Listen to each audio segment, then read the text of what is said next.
చేత ఈరోజు ఆ స్వామివారి చతుర్దశి అంటే మహావిష్ణు స్వరూపం. మంగళవారం చెప్పిన స్వామివారి చాలా ఇష్టమైన ఇలాంటి మహాపర్వదిన రోజున చాలా చక్కగా స్వామివారి ఫలాన్ని చేసుకుంటాం.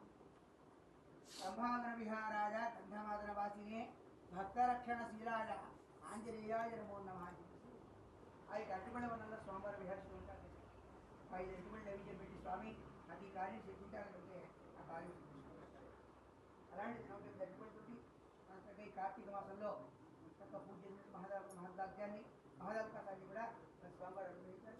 మన మనసులో సంకల్పం సృష్టించారంటే ఆ స్వామివారికి ఈ యొక్క ఫలాన్ని సమర్పించి స్వామివారి అనుగ్రహాన్ని కూడా ప్రతి ఒక్కళ్ళు కూడా రామ్ రామాయ నమః ఆ యొక్క రామనామంతో మనం ఈ యొక్క ఫలార్చన చేసుకుంటాం. కూడా ఎత్ర ఎత్ర రఘునాథ కీర్తనం సమస్తగాంజనం భాగ్యవారి పరిపూర్ణలోచనం సావయాం సౌమానం అని చెప్పి ఎక్కడైతే రామనామం వినబడుతూ ఉంటుందో అక్కడెక్కడల్లా స్వామివారు చక్కని విధంగా అంజలి పెట్టించారు.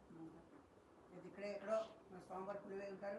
మన మనసులో కూడా ఆ స్వామివారు ఉన్నారు కాబట్టి అందరూ కూడా ఓం రామ్ రామాయ నమః, ఓం రామ్ రామాయ నమః, ఓం రామ్ రామాయ నమః, ఓం రామ్ రామాయ నమః, ఓం రామ్ రామాయ నమః, ఓం రామ్